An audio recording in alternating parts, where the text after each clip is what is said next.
नैसर्गिक और पर्यावरण संवर्धक हिंदी भाग 22। तो हम सोच रहे थे कि हम नैसर्गिक जीवन शैली के तरफ कैसे मुड़े और नैसर्गिक साधन सामग्री का उपयोग करते हुए उसका संवर्धन कैसे करें। तो अभी भारत की स्थिति ऐसी है कि भारत की लोक संख्या करीबन 130 करोड़ इतनी है और ये एक अहम चीज़ है। वैसे ये समस्या भी है और वैसे ये एक अच्छी बात भी है। सिर्फ हम उसका भली भांति इस्तेमाल कैसे कर सकेंगे इसके बारे में अगर हम सोचेंगे तो शायद कुछ हल निकलेगा। विज्ञान की जो तरक्की हुई है वो मानव का कष्ट कम करने के हिसाब से ज़्यादा हुई है।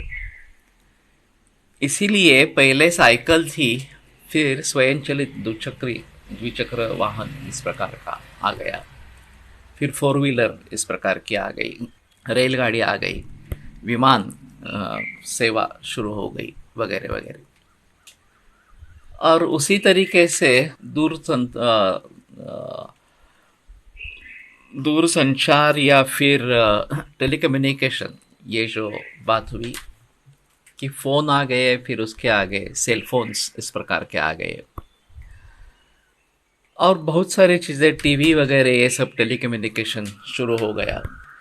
तो इनके जरिए शारीरिक क्रियाएं जो है वो कम होती गई और ना ही व्यायाम के बारे में जागृति रही समाज में, ना ही योगाभ्यास के लिए जागृति रही।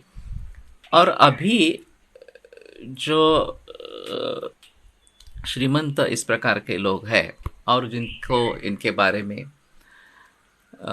कुछ सोच है, वो जिम में जाके व्यायाम इस प्रकार का करते हैं और अपनी इम्यूनिटी को बढ़ाने की कोशिश करते हैं या अपने को रोगों से बचने के लिए कोशिश करते हैं।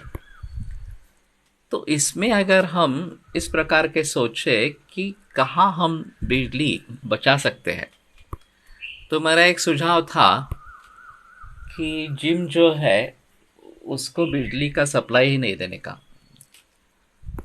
और वो खुद अपने लिए बिजली तैयार करे।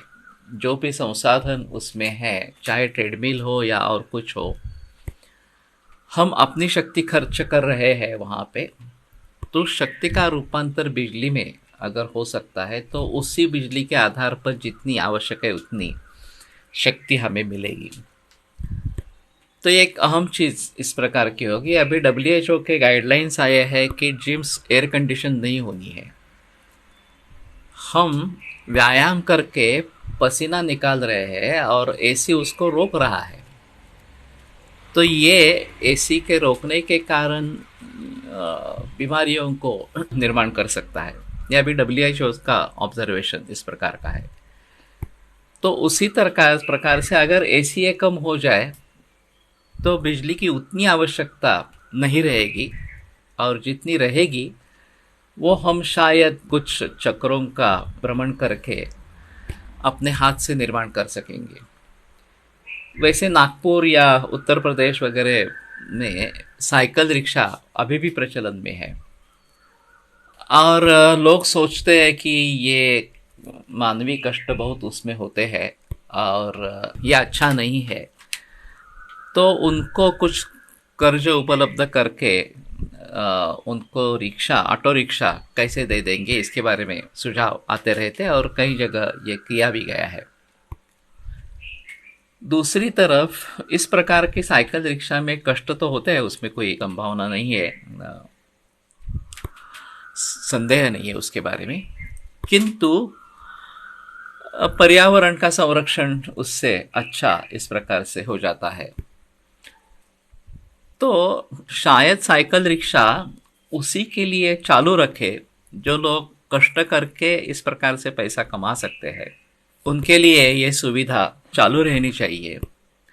और जहाँ तक 4-5 किलोमीटर जाना है वहाँ बेहतर है कि हम साइकिल का ही इस्तेमाल करेंगे, स्वयंचलित वाहन का इस्तेमाल नहीं करेंगे। तो ये मानसिकता में बदलाव लाने की इसके लिए ज़रूरत इस प्रकार की है।